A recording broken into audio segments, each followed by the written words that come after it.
رسوله الكريم أما بعد باب من كان في حاجة أهله فأقيمت الصلاة فخرج. حدثنا آدم قال حدثنا شعبة قال حدثنا الحكم عن إبراهيم عن الأسود قال سألت عائشة رضي الله عنها ما كان النبي صلى الله عليه وسلم يصنع في بيته؟ قالت كان يكون في مهنة أهله تعني في خدمة أهله فإذا حضرت الصلاة خرج إلى الصلاة. یہ باب ہے اس شخص کے بارے میں جو اپنے گھر کی خدمت میں مصروف تھا، گھر کی ضرورت میں تھا، نماز کھڑی ہوئی تو وہ نماز کے لیے نکل آیا. امام بخاری فرماتے ہیں کہ ہمیں بیان کیا آدم نے، وہ کہتے ہمیں بیان کیا شعبہ نے، وہ کہتے ہمیں بیان کیا حکم نے ابراہیم سے، وہ اسود سے، وہ کہتے ہیں کہ میں نے عائشہ رضی اللہ عنہ سے سوال کیا کہ نبی صلی اللہ علیہ وسلم اپنے گھر میں کیا کیا کرتے تھے، اور فرماتی ہیں کہ نبی صلی اللہ علیہ وسلم اپنے گھر کے مشقت میں ہوتے تھے، یعنی گھر کی خدمت میں، اور جب نماز حاضر ہوتی تو آپ نماز کے لیے نکل جاتے. حدیث کا مطلب تو واضح ہے کہ آدمی اپنے گھر میں کام کاج کرتا ہو، نماز کا وقت ہو جائے تو وہ نماز کے لیے نکل جائے. امام بخاری رحمۃ اللہ علیہ نے یہ باب اس لیے قائم کیا ہے کہ پیچھے والا باب تھا کہ جب کوئی بندہ اس کے دل میں کوئی حاجت ہو، جب تک وہ اس کو پورا نہ کر لے نماز کی طرف نہ آئے. مثلا کھانا، اگر دل میں کھانے کی خواہش ہے تو پہلے کھانا مکمل کر لے اور پھر نماز کی طرف آئے. تو امام بخاری نے یہ باب اس لیے باندھا ہے کہ کھانے پر ہر کام کو قیاس نہیں کیا جا سکتا. کھانے کا حکم صرف خاص ہے کہ صرف کھانے کی وجہ سے آپ نماز کو لیٹ کر سکتے، اور کسی کام کی وجہ سے آپ نماز کو لیٹ نہیں کر سکتے. اس طرح کہ کل بھی میں نے یہ بات کہی تھی. مثلا ایک بندہ وہ اپنے گھر میں کوئی کام کروا رہا ہے، وہ کہتا چلو میں آج کام پورا کروا لوں پھر نماز پڑھوں گا، یہ غلط ہے. صرف کھانے کا ایک ایسا حکم ہے کہ جس کے لیے نماز کو لیٹ کیا جا سکتا، اور وہ بھی اگر سامنے موجود ہے پک کر. اگر کھانے کے علاوہ کوئی گھر کا کام ہے، آپ کے گھر پہ مستری مزدور لگے ہیں یا آپ کے گھر پہ کوئی کام ہو رہا ہے، ہر کام نماز کے لیے ترک کیا جا سکتا ہے. مثلا نبی صلی اللہ علیہ وسلم اپنے گھر میں کام کاج کرتے، جب نماز کا وقت ہوتا تو آپ نکل جاتے. یہ ہے امام بخاری کی مراد. اس حدیث سے چند باتیں، کچھ فوائد حاصل ہوتے ہیں. ایک تو یہ کہ نبی صلی اللہ علیہ وسلم اپنے گھر میں کام کاج کیا کرتے تھے. اس سنت سے ہم بہت دور ہیں، ہم سب اس سنت سے بڑے دور ہیں. اپنی بیوی کے ساتھ ہاتھ بٹانا ہم اپنی مردانگی کے خلاف سمجھتے ہیں، جبکہ نبی صلی اللہ علیہ وسلم کی کیفیت یہ تھی کہ آپ، ترمذی کی روایت میں وضاحت ہے، اپنے کپڑے کو پیوند لگا لیا کرتے تھے، اپنی جوتی کو گانٹ دیا کرتے تھے، اور اپنی بکری کا دودھ دو لیا کرتے تھے. یہ نبی صلی اللہ علیہ وسلم کام کیا کرتے تھے. ان چند چیزوں کا ذکر ہے، یہ مطلب نہیں کہ ان کے علاوہ کچھ کام نہیں کرتے تھے. نبی صلی اللہ علیہ وسلم یہ کام کرتے تھے. کبھی ایسا ہو آپ کے اپنے گھر میں خود کپڑے استری کرنے پڑ جائیں تو اس میں کوئی حرج نہیں. کبھی آپ کو اپنے گھر والوں کے ساتھ مشین میں کپڑے دھونے والی مشین لگی ہے، اس میں تھوڑا سا ہاتھ بٹانا پڑ جائے یا اس میں کچھ کام کرنا پڑ جائے، کبھی فرش دلوانے میں، کبھی کوئی چیز لا کر ان کے ساتھ تیار کروانے میں، سبزی زیادہ ہے کٹوانے میں، اس میں اپنے گھر والوں کا ساتھ دینا چاہیے. ہماری کیفیت یہ ہے کہ ہم سب باہر بڑے اچھے ہیں، ہمارے چہرے بڑے مسکراتے ہیں باہر، اور جب گھر جاتے ہیں تو ہمارے ماتھے پر تیوری ہوتی ہے کہ مرد ہوں. یہ نبی صلی اللہ علیہ وسلم کا طریقہ نہیں ہے. آپ نے فرمایا خیرکم خیرکم لأہلہ، تم میں سے بہترین وہ ہے جو اپنے گھر والوں کے لیے بہتر. باہر والے لوگوں کے لیے تو بڑے لوگ اچھے ہوتے ہیں، اپنے گھر والوں کے لیے اچھا کون ہے؟ تو اس حدیث سے معلوم ہوا کہ نبی صلی اللہ علیہ وسلم گھر میں بیٹھے نہیں رہتے تھے فارغ فضول بیٹھے ہوئے، بلکہ آپ گھر کی خدمت کیا کرتے تھے، گھر کے کام کاج کیا کرتے تھے. تو ہمیں بھی اس سنت کو اختیار کرنا چاہیے. ہم نے گھر میں خادم رکھے ہیں، ان سے کام کروا لیتے ہیں، لیکن دیکھیے کہ ہر کام خادموں سے کروانا، ہر کام ملازموں سے کروانا، یہ انسان کے اندر اور بھی کئی خرابیاں پیدا کرتا ہے. تو اس لیے انسان کو چاہیے کہ وہ اپنے گھر کے کام کاج، خاص طور پر جب چھٹی ہو، کام کاج کروائے اپنے گھر پہ، اور اس کے علاوہ بھی صبح کا وقت اگر ملتا ہے، رات کا وقت اگر ملتا ہے، تو اس میں گھر والوں کے ساتھ کام کروائے. اس سے ان کو خوشی ہوتی ہے، محبت بڑھتی ہے. وہ ہمیشہ آپ کی ان باتوں کو یاد رکھیں. دیکھو، عورت اپنے خامن کی چند ادائیں یاد رکھتی ہے ہمیشہ. ان میں سے ایک بہت اہم چیز یہ ہے کہ وہ یہ بات بڑی نوٹ رکھتی ہے، بڑی یاد رکھتی ہے کہ وہ میرے ساتھ ہاتھ بٹا دیتے ہیں. یہ بہت بڑی بات ہے. تو اس لیے یہ سنت کی وجہ سے اس کو اختیار کرنا چاہیے. اور اس میں انسان کا تکبر بھی نہیں ہے، تکبر بھی ختم ہوتا ہے. نبی صلی اللہ علیہ وسلم کی تواضع، عاجزی، انکساری اس سے معلوم ہوتی ہے. ہمیں یہ لازمی اختیار کرنا چاہیے. اور یہ بھی کہ جس وقت گھر کا کام جتنا مرضی اہم ہو، گھر پہ مہمان آئے ہوں، جو مرضی ہو، جب نماز کا وقت ہو جائے تو سب کام چھوڑ کے آپ نماز کی طرف آ جائیں. یہ اس حدیث سے چند باتیں معلوم ہوئی. باب من صلى بالناس وهو لا يريد الا ان يعلمهم صلاة النبي صلی اللہ علیہ وسلم وسنته. یہ باب ہے اس شخص کے بارے میں جس نے لوگوں کو نماز پڑھائی حالانکہ وہ ارادہ نہیں رکھتا تھا، مگر اسی چیز کا کہ ان کو نبی کے طریقے سے نماز سکھا دے اور اس کی جو سنتیں ہیں وہ ان کو معلوم کروائے.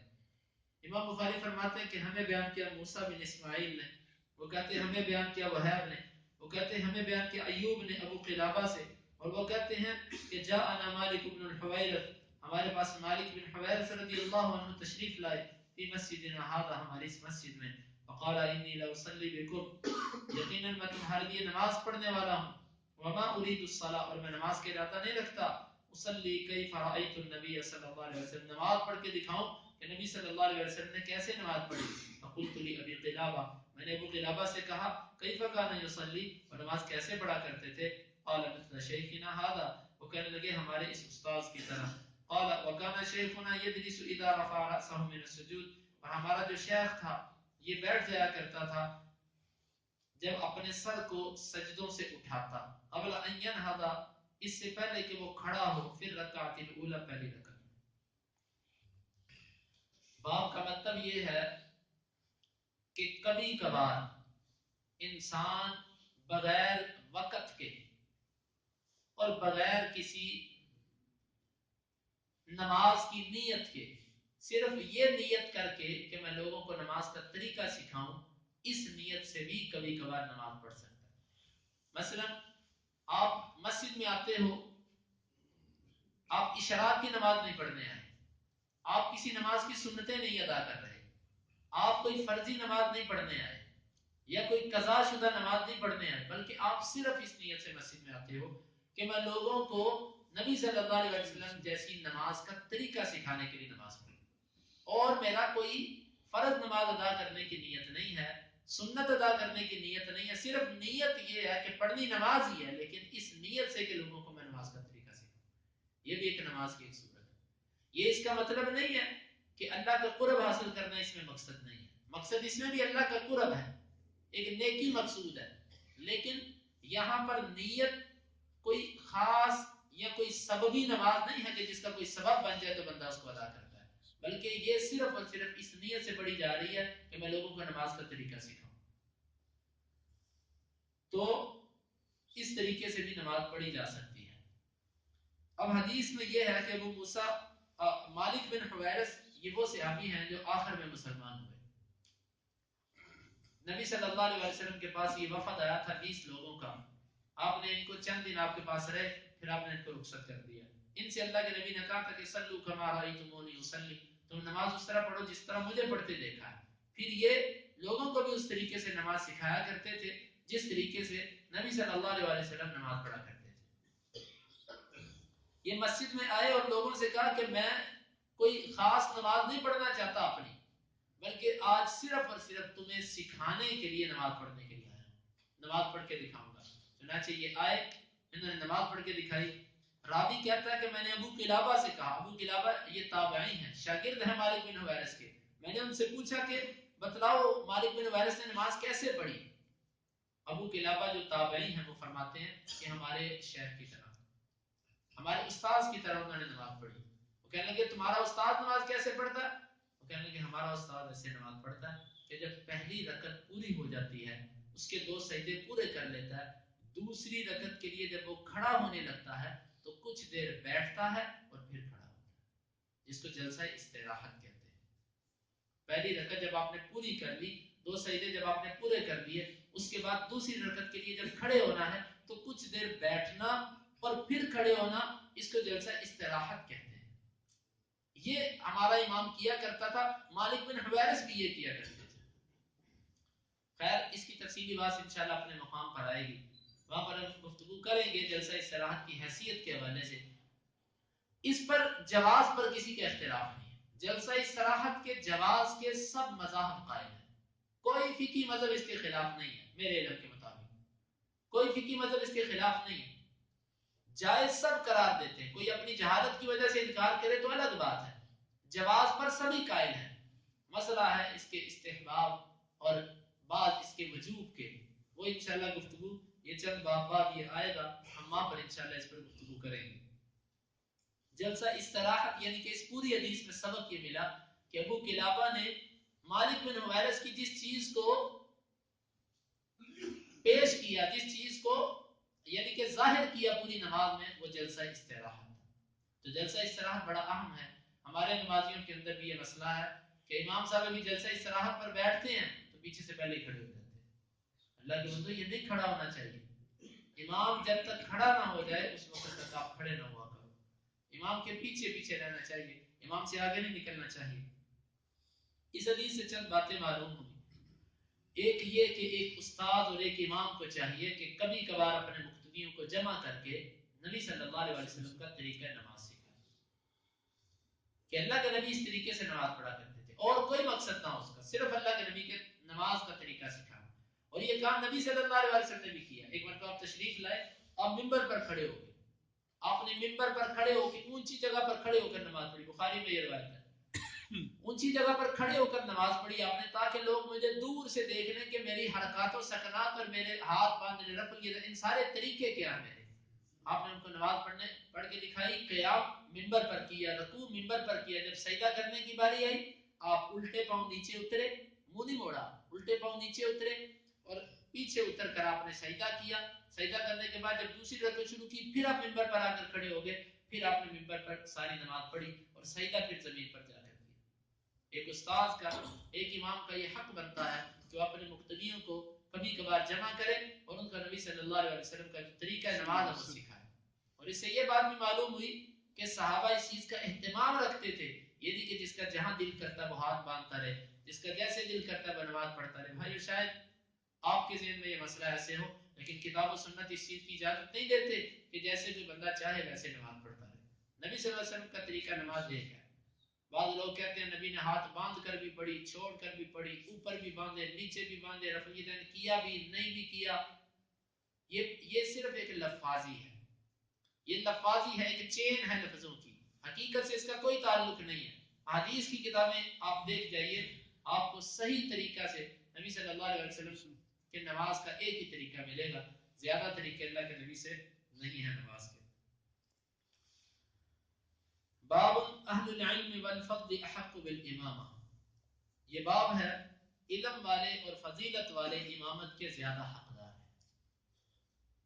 امام بخاری فرماتے ہیں کہ ہمیں بیان کیا اسحاق بن نصر نے، وہ کہتے ہیں ہمیں بیان کیا حسین نے زائدہ سے اور وہ عبد الملک بن عمیر سے، اور وہ کہتے ہیں مجھے بیان کیا ابو بردہ نے ابو موسیٰ اشعری رضی اللہ عنہ سے، وہ کہتے ہیں کہ مرض النبی صلی اللہ علیہ وسلم، نبی صلی اللہ علیہ وسلم بیمار ہوئے، فاشتد مرضه، بس آپ کی مرض سخت ہو گئی، فقال مروا ابا بکر فلیصلی بالناس، آپ نے فرمایا ابو بکر کو حکم دو وہ لوگوں کو نماز پڑھائیں۔ قالت عائشہ، عائشہ فرماتی ہیں انه رجل رقیق، اللہ کے رسول وہ نرم دل آدمی ہیں، اذا قام مقامك لم يستطيع ان يصلي بالناس، جب وہ آپ کی جگہ پر کھڑے ہوں گے تو لوگوں کو نماز نہیں پڑھا پائیں گے۔ قال مروا ابا بکر فلیصلی بالناس، آپ نے فرمایا ابو بکر سے حکم دو لوگوں کو نماز پڑھائیں۔ فعادت، پس اس نے اپنی بات کو پھر لوٹایا، یعنی عائشہ رضی اللہ عنہ نے اپنی بات کا پھر تکرار کیا۔ فقال مروا ابا بکر مری ابا بکر فلیصلی بالناس، تو ابو بکر کو حکم دے کہ وہ لوگوں کو نماز پڑھائیں۔ انکن صواحب یوسف، تم تو یوسف والی ہو، تم تو یوسف کی صاحبات والی اور جیسی عورتیں ہو۔ فاتاہ الرسول، بس اس ابو بکر کے پاس اللہ کا رسول آیا، اللہ کے رسول کا رسول آیا یعنی کہ قاصد آیا، فصلی بالناس فی حیات النبی صلی اللہ علیہ وسلم، ابو بکر نے لوگوں کو نماز پڑھائی نبی صلی اللہ علیہ وسلم کی زندگی میں۔ اس حدیث سے معلوم ہوا کہ ابو بکر رضی اللہ عنہ صحابہ میں سب سے زیادہ علم رکھتے تھے، جس طرح کہ عمر رضی اللہ عنہ نے فرمایا کہ کان اعلمنا بکتاب اللہ، ہم میں سے اللہ کی کتاب قرآن کو سب سے زیادہ سمجھنے والے ابو بکر تھے، اور آپ نے ابو بکر ہی کا نام لیا۔ تو امام بخاری کی مراد اس باب سے یہ ہے کہ جس کے پاس علم زیادہ ہو، جس کی فضیلت زیادہ ہو، معزز انسان کو، علم عالم کو، ایک ہوتا ہے عالم اور ایک اس سے بڑا عالم اعلم، امام بخاری کے لفظ سے معلوم ہوتا ہے کہ جو بڑا عالم ہو اس کو جماعت کروانی چاہیے۔ لیکن اس سے اگر کسی مسجد کا کوئی امام متعین ہے، کسی مسجد کا کوئی امام متعین ہے، تو پھر اس امام کا ہی حق ہے، کیونکہ بعض دفعہ ایسے بھی ہوتا ہے کہ کوئی چلتے پھرتے کوئی بہت بڑا عالم دین مسجد میں آ گیا، تو اس کا یہ مطلب نہیں کہ اب متعین امام کو پیچھے کر دیا جائے۔ اگر کوئی امام مقرر ہے تو اسی کو، ہاں امام مقرر کرتے وقت اس چیز کا خیال کیا جائے، اگر اس جگہ پر اہل علم موجود ہے تو ترجیح دی جائے، لیکن اگر متعین ہو بعض مصلحت کی وجہ سے، مثلا اہل علم بعض دفعہ آپ کو وقت نہیں دے پاتے، وقت کی پابندی نہیں کر رہے، یا کچھ ایسے مسائل ہیں، پھر دوسرے کو بھی متعین کیا جا سکتا ہے، یا ایسے بھی متعین مختلف اس کی بارے صورتیں بن سکتی ہیں۔ اگر متعین امام ہو تو پھر کوئی اس کو پیچھے نہیں ہٹا سکتا، لیکن اگر متعین نہیں ہے، متعین کرنا ہے، تو پھر اس میں اہل علم کو مقدم کرنے کی کوشش کی جائے گی۔ اس حدیث کی وضاحت پیچھے گزر چکی ہے۔ امام بخاری فرماتے ہیں کہ ہمیں بیان کیا عبداللہ بن یوسف نے، وہ کہتے ہیں ہمیں خبر دی مالک نے ہشام بن عروہ سے، اور وہ اپنے باپ عروہ سے، عائشہ رضی اللہ عنہا سے جو مومنوں کی ماں ہیں، بے شک انہوں نے فرمایا کہ بے شک رسول اللہ صلی اللہ علیہ وسلم نے اپنی اس بیماری میں کہا مرو ابا بکر فلیصلی بالناس، ابو بکر کو حکم دو لوگوں کو نماز پڑھائے۔ قالت عائشہ، عائشہ رضی اللہ عنہ کہتی ہیں قلت ان ابا بکر اذا قام في مقامك لم يسمع الناس من البكاء، ابو بکر جب آپ کی جگہ پر کھڑے ہوں گے رونے کی وجہ سے لوگوں کو قرآن نہیں سنا پائیں گے۔ فمر عمر فلیصلی بالناس، آپ عمر کو کہہ دیجئے وہ لوگوں کو نماز پڑھائے۔ قالت عائشہ، عائشہ کہتی ہیں فقلت لحفصہ، میں نے حفصہ سے کہا قولی لہو، تو یہ بات اللہ کے رسول کو کہہ، ان ابا بکر اذا قام مقامك لم يسمع الناس من البكاء فمر عمر فلیصلی بالناس، کہ ابو بکر رونے کی وجہ سے قرآن نہیں سنا سکیں گے، عمر سے کو نماز پڑھائیں۔ ففعلت حفصہ، حفصہ نے وہ کام کر دیا، اللہ کے رسول کو کہہ دیا۔ فقال رسول اللہ صلی اللہ علیہ وسلم، اللہ کے رسول نے فرمایا چھوڑ، انکن لانتن صواحب یوسف، تم یوسف والی عورتیں ہو، مرو ابا بکر فلیصلی بالناس، ابو بکر سے کہو کہ لوگوں کو نماز پڑھائیں۔ فقالت حفصة لعائشة ما كنت لأصيب منك خيرا، حفصہ عائشہ رضی اللہ عنہ سے کہنے لگی کہ تیرے سے مجھے کوئی کبھی خیر نہیں پہنچی۔ اس میں عائشہ رضی اللہ عنہ کا مقصد یہی تھا کہ میں اپنے باپ کو، اس کی وضاحت پیچھے گزر چکی ہے کہ ان کے پیچھے ہٹنے کا مقصد یہ تھا کہ لوگ منحوس سمجھتے ہیں اس شخص کو کہ جو کسی کا نائب بنے اور جو اصل ہو وہ دوبارہ اس جگہ پر نہ آ سکے۔ لوگ جاہل لوگ اس چیز کو نحوست سمجھتے ہیں کہ جب سے یہ آیا ہے وہ بندہ ہی بس ختم ہو گیا، ایسی اس کی۔ تو عائشہ رضی اللہ عنہ کے ذہن میں یہ تھا کہ لوگ کوئی ایسی بات نہ کریں میرے ابو کو کہ جب سے ابو بکر مسلح پہ کھڑا ہوا اللہ کے رسول ٹھیک ہی نہیں ہوئے۔ تو اس لیے عمر رضی اللہ عنہ، عائشہ حفصہ رضی اللہ عنہ نے ذرا عائشہ کے کہنے پر، عائشہ رضی اللہ عنہ کے دل میں بھی کوئی برا خیال نہیں تھا، انہوں نے عائشہ کے کہنے پر اللہ کے رسول کو کہہ دیا کہ اللہ کے رسول عمر سے کہہ دے، عمر جری آدمی ہیں، بہادر ہیں، دلیر ہیں، ان سے کہہ دیجئے۔ آپ نے فرمایا کہ تم ماں، یہ کلمہ زجر ہے، ڈانٹ کے وقت یہ کلمہ بولا جاتا ہے۔ آپ تو فرمایا تم تو یوسف والی عورتیں ہو، تو انہوں نے یوسف والی عورتیں کہنے کا مطلب یہ ہے کہ جنہوں نے دل میں کچھ اور چھپایا ہوا تھا اور ظاہر کچھ اور کر رہی تھی۔ کیا تم یہ رہی ہو کہ ابو بکر رونے کی وجہ سے قرآن نہیں سنا سکتا، اور اصل میں تمہارے دل میں یہ ہے کہ ابو بکر کو لوگ منحوس سمجھیں گے، لیکن نبی صلی اللہ علیہ وسلم کے دل میں یہ چیز تھی کہ آپ ابو بکر کی امامت لوگوں پر واضح کرنا چاہتے تھے، اپنی ابو بکر کی خلافت لوگوں پر واضح کرنا چاہتے تھے، اسی لیے 17 نمازیں ابو بکر صدیق رضی اللہ عنہ نے آپ کی زندگی میں پڑھائیں، کوئی اور مسئلے پر نہیں آیا ابو بکر کے ہوتے ہوئے۔ بے شمار دلائل ہیں جو اپنے مقام پر آئیں گے ابو بکر رضی اللہ عنہ کے خلیفہ بلا فصل ہونے پر۔ تو یہ حفصہ رضی اللہ عنہ نے غصے سے کہا کہ تیرے سے مجھے کبھی کوئی خیر نہیں پہنچی. شاید ان کو وہ واقعہ یاد آ گیا جو اس سے پہلے بھی پیش آیا تھا. اس سے پہلے بھی ایک واقعہ پیش آیا تھا. وہ واقعہ یہ تھا کہ جب نبی صلی اللہ علیہ وسلم عصر کے بعد شہد پیا کرتے تھے تو آپ اپنی ایک زوجہ محترمہ کے گھر زیادہ بیٹھا کرتے تھے. تو عائشہ رضی اللہ عنہ کو یہ بات ناگوار گزری. تو اس میں بھی ماسٹر مائنڈ جو تھی وہ عائشہ رضی اللہ عنہ تھی. انہوں نے یہ منصوبہ بنایا تھا اور حفصہ سے کہا کہ اس طرح کر کہ اللہ کے رسول جب تیرے پاس آئیں تو بھی کہنا کہ آپ کے منہ سے مغافیر کی بو آ رہی ہے, تو میں بھی کہوں گی آپ کے منہ سے مغافیر کی بو آ رہی ہے. تو اس میں بھی اصل جو تھی وہ پیچھے عائشہ رضی اللہ تعالیٰ عنہ تھی. تو اس میں بھی جو ازواج مطہرات کو مشقت آئی, حفصہ رضی اللہ تعالیٰ عنہ پر بھی مصیبت, وہاں پر بھی عائشہ رضی اللہ عنہ کے مشورے پر آئی, یہاں پر بھی عائشہ کے کہنے پر کیا. تو وہ پرانا واقعہ یاد آ گیا کہ تو نے جب بھی مجھے کوئی مشورہ دیا ہے وہ کوئی خیر والا نہیں ہوا. یہ بعض دفعہ کلمہ بندہ کسی کو وقتی طور پر غصے کی وجہ سے کہہ دیتا ہے, اس کا یہ مطلب نہیں ہے کہ نعوذ باللہ کہ وہ اس کو ذلیل کرنا چاہتی تھی یا ان کو بدنام کرنا چاہتی تھی. ایسا نہیں تھا کہ میں نے ایک مرتبہ کہا ہے اب تو بھی کہہ دے اللہ کے نبی کو. انہوں نے کہا تو اللہ کے رسول نے فرمایا تم ساری ایک بات پر اڑ گئی ہو, میں تمہیں کہہ رہا ہوں ابو بکر سے کوئی جماعت کروائے. اللہ کے رسول کے سامنے جو مسئلہ حکمت تھی وہ اس کے بعد واضح ہو گئی کہ سب نے پھر بلا خلاف ابو بکر رضی اللہ تعالیٰ کی بیعت کر دی. امام بخاری فرماتے ہیں ہمیں بیان کیا ابو الیمان نے, وہ کہتے ہیں ہمیں خبر دی شعیب بن زہری سے, اور وہ کہتے ہیں مجھے خبر دی انس بن مالک نے جو کہ انصاری ہیں. وکان تابعا النبی صلی اللہ علیہ وسلم وخادمہ وصاحبہ, وہ نبی صلی اللہ علیہ وسلم کے پیروکار تھے اور آپ کے خادم تھے اور آپ کے ساتھی تھے. کیا خبر دی ان ابا بکر کان یصلی بهم فی وجع النبی صلی اللہ علیہ وسلم الذي توفی فیہ, ابو بکر لوگوں کو اس تکلیف میں نماز پڑھایا کرتے تھے نبی صلی اللہ علیہ وسلم کی اس تکلیف میں جس میں آپ فوت کیے گئے. حتی اذا کان یوم الاثنین, یہاں تک کہ جب سوموار کا دن آیا, وہم صفوف فی الصلاۃ, صحابہ نماز کی اندر صفوں میں تھے. فکشف النبی صلی اللہ علیہ وسلم ستر الحجرۃ, نبی صلی اللہ علیہ وسلم نے اپنے حجرہ مبارک کا پردہ ہٹایا. ينظر الینا, آپ ہماری طرف دیکھ رہے تھے. وهو قائم, اس حال میں کہ کھڑے تھے. کأن وجهه ورقة مصحف, گویا کہ آپ کا چہرہ قرآن کا ورق ہو, اتنا پیارا چہرہ گویا کہ قرآن کا ورق ہو. ثم تبسم يضحك, پھر آپ مسکرائے, آپ نے تبسم فرمایا, مسکرا رہے تھے.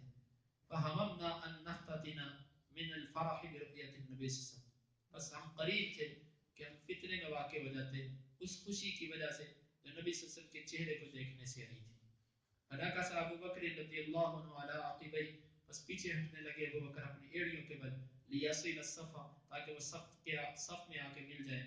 وظن ان النبی صلی اللہ علیہ وسلم خارج الی الصلاۃ, انہوں نے گمان کیا کہ اللہ کے نبی نماز کی طرف نکلنے والے ہیں.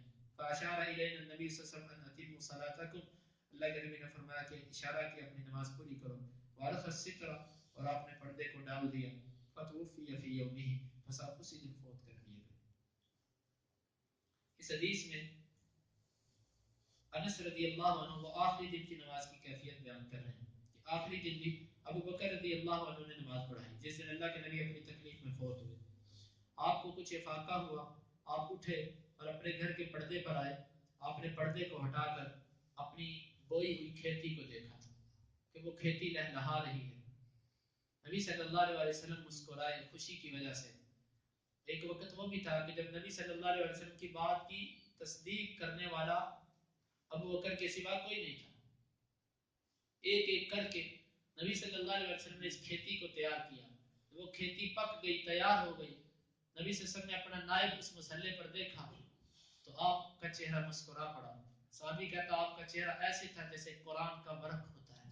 اس سے صحابہ کی قرآن سے محبت بھی معلوم ہوتی ہے کہ قرآن سے ان کو کتنی محبت تھی کہ کسی کے حسن کو قرآن کے ورق سے تشبیہ دی جا رہی ہے. تو یہ نبی صلی اللہ علیہ وسلم کا چہرہ ایسے تھا جیسے قرآن کا ورق ہوتا ہے. تو ہم قریب تھا کہ ہم فتنے میں واقع ہو جاتے نماز میں. فتنے میں واقع ہونا کیا کہ ہم سب نماز توڑ کے اللہ کے رسول کی طرف دیکھنا شروع کر دیتے, یہ تھا. تو ہم نے ایسا نہیں کیا. دیکھو نبی کا چہرہ بھی آ جائے تو ادھر ادھر دیکھنا نہیں. تو کوئی بندہ ایسے ہی گھڑی کی طرف دیکھتا رہے, کوئی بندہ ایسے ہی دائیں بائیں دیکھتا رہے, نماز میں ایسے نظر گھماتا رہے. کئی بندے ہوتے ہیں وہ نماز پڑھتے ہیں پوری مسجد کا نماز میں جائزہ لے لیتے ہیں, ادھر ادھر دیکھتے رہتے ہیں. یہ بالکل غلط عمل ہے. تو قریب تک ہم واقع ہو جاتے اس عمل میں, ہم نے ایسا نہیں کیا. نبی صلی اللہ علیہ وسلم مسکرائے. ابو بکر رضی اللہ عنہ سمجھ گئے کہ اللہ کے رسول باہر آنا چاہتے ہیں, کیونکہ یہ کافی دنوں بعد تھا. وہ پیچھے ہٹنے لگے. نبی صلی اللہ علیہ وسلم نے ہاتھ سے اشارہ کیا کہ تم رہو. اس سے معلوم ہوا کہ نمازی کو ہاتھ سے اشارہ بھی کیا جا سکتا ہے جس سے اس کو بات سمجھ آ جائے. تو اشارہ کیا کہ تم ادھر ہی رہو. وہ مصلی پر پھر کھڑے ہو گئے. پھر نبی صلی اللہ علیہ وسلم نے اپنے پردہ مبارک کو گرا دیا. اس کے بعد رسول اللہ صلی اللہ علیہ وسلم اسی دن فوت ہو گئے. یہ آخری عمل تھا. انس رضی اللہ عنہ نے جو بیان کیا اپنے صحابہ کو اللہ کے نبی نے دیکھا کیسا اللہ کے نبی کو خوشی ہوئی ہوگی. یہ اندازہ اس بندے کو ہے کہ جس نے سال ہر سال محنت کی ہو پھر اس کی محنت کا پھل آ جائے پھر اس کو خوشی ہوتی ہے. آپ نے فرمایا اپنی نماز پوری کرو تم, اور آپ نے پردے کو پھینک دیا اور اسی دن آپ دنیا سے رخصت ہو گئے. اگلی حدیث بھی یہی, یہ تمام حدیثیں ایک ہی ہیں اس لیے میں ان کو پڑھتا جا رہا ہوں. امام بخاری فرماتے ہیں ہمیں بیان کیا ابو معمر نے, وہ کہتے ہیں ہمیں بیان کیا عبد الوارث نے, وہ کہتے ہیں ہمیں بیان کیا عبد العزیز نے انس رضی اللہ عنہ سے, وہ کہتے ہیں لم یخرج النبی صلی اللہ علیہ وسلم ثلاثا, نبی صلی اللہ علیہ وسلم 3 دن تک نہ نکلے. او قیمت الصلاۃ, بس نماز کھڑی کی گئی. فذهب ابو بکر یتقدم, اور شروع ہوئے ابو بکر آگے بڑھے. فقال نبی اللہ صلی اللہ علیہ وسلم بالحجاب, بس دیکھا نبی صلی اللہ علیہ وسلم نے پردے کے ذریعے. فرفعه, بس آپ نے اس کو اٹھایا. فلما وضح وجه النبي صلی اللہ علیہ وسلم ما رأينا منظرا كان اعجب الينا من وجه النبي صلی اللہ علیہ وسلم حين وضح لنا, ہم نے کبھی ایسا منظر نہیں دیکھا تھا جو زیادہ خوبصورت ہو ہماری طرف اس نبی کے چہرے سے جب وہ ہمارے سامنے ظاہر ہوا. نبی کے چہرے کے سے زیادہ خوبصورت منظر ہم نے کبھی زندگی میں نہیں دیکھا تھا. فاوما النبي صلی اللہ علیہ وسلم برأسه الى ابي بکر ان يتقدم, آپ نے اپنے ہاتھ سے ابو بکر کی طرف اشارہ کیا کہ آگے بڑھ جاؤ کیونکہ وہ پیچھے ہٹ رہے تھے. فارخ النبی صلی اللہ علیہ وسلم الحجاب, آپ نے پردے کو ڈال دیا. فلم یقدر علیہ حتی مات, پھر آپ کو قدرت نہ دی گئی حتیٰ کہ آپ فوت ہو گئے. امام بخاری فرماتے ہیں ہمیں بیان کیا یحییٰ بن سلیمان نے, وہ کہتے ہیں ہمیں بیان کیا ابن وہب نے, وہ کہتے ہیں ہمیں بیان کیا یونس نے ابن شہاب سے, وہ حمزہ بن عبداللہ سے, انہ اخبرہ عن نبی, اس نے اس کو خبر دی اپنے باپ سے. وہ کہتے ہیں لما اشتد برسول اللہ صلی اللہ علیہ وسلم وجعه, جب اللہ کے رسول کے ساتھ آپ کی تکلیف زیادہ ہو گئی. قیل له فی الصلاۃ, آپ کے لیے کہا گیا نماز میں. فقال مروا ابا بکر فلیصلی بالناس, ابو بکر سے کہ لوگوں کو نماز پڑھائے. قالت عائشہ ان ابا بکر رجل رقیق اذا قرأ غلبه البكاء, ابو بکر نرم دل آدمی ہے, جب وہ قرآن پڑھتے ہیں تو ان پر رونا غالب آ جاتا ہے. آپ نے فرمایا مروه فلیصلی, اس سے ہی حکم دو کہ وہ نماز پڑھائے. فعاودت, پس انہوں نے تکرار کیا. فقال مروه فلیصلی, میں اس کو حکم دو کہ وہ نماز پڑھائے. ان كنا صواحب یوسف, بے شک تم یوسف والی عورتیں ہو. تابع الزبیدی, اس یونس کی مطابقت کی ہے زبیدی نے, اور ابن اخی زہری نے, اور اسحاق بن یحییٰ الکلبی نے زہری سے, اور کہتے ہیں وکیل اور معمر زہری سے ان حمزہ, ان کے لفظ ان حمزہ ہیں, وہ عن النبی صلی اللہ علیہ وسلم. ان تمام باب کی حدیث کے اندر ایک ہی حدیث ہے جو مختلف الفاظ سے بیان کی گئی, اس میں فوائد بھی ہیں. خلاصہ پورے باب کا یہ ہے کہ نماز وہ پڑھائے جو سب سے زیادہ علم والا ہے, معزز ہے, شرف والا ہے. ایسا بندہ مصلی پر نہ کھڑا ہو کہ جس کی عزت نہیں ہے, جس پر انگلیاں اٹھتی ہیں, جو اپنے کردار کی وجہ سے مجروح ہے, کیونکہ ایسا بندہ اختلافی شخصیت, متنازع شخصیت, بے عمل شخصیت اگر مصلی پر کھڑی ہوگی نماز ہو جائے گی, لیکن اس سے یہ ہوتا ہے کہ مسجد کے اندر انتشار اور اختلاف ایسی وبا بنتی ہے, فضا بنتی ہے جو کہ مناسب نہیں ہے. تو اس میں نبی صلی اللہ علیہ وسلم کے نماز کا آخری حکم بیان کیا گیا کہ ابو بکر نماز پڑھائے. اور بھی اس میں فوائد ہیں جو پیچھے بھی گزر چکے ہیں, اور یہ حدیث پھر آتی رہے گی انشاءاللہ, اس کی وضاحت ہوتی رہے گی. اللہ رب العزت سے دعا ہے کہ اللہ تعالیٰ کتاب و سنت کو سمجھنے کی اور اس پر عمل کی توفیق عطا فرمائے. آمین. اللهم انفعنا بما علمتنا وعلمنا ما ينفعنا وزدنا علما. اللهم اقسم لنا من خشيتك ما تحول به بيننا وبين معصيتك, ومن طاعتك ما تبلغنا به جنتك, ومن اليقين ما تهون به علينا مصائب الدنيا. متعنا اللهم بأسماعنا وأبصارنا وقواتنا أبدا ما أحييتنا, واجعله الوارث منا, واجعل ثأرنا على من ظلمنا, ولا تجعل مصيبتنا في ديننا, ولا تجعل الدنيا أكبر همنا ولا مبلغ علمنا, ولا تسلط علينا من لا يرحمنا. وآخر دعوانا الحمد لله رب العالمين.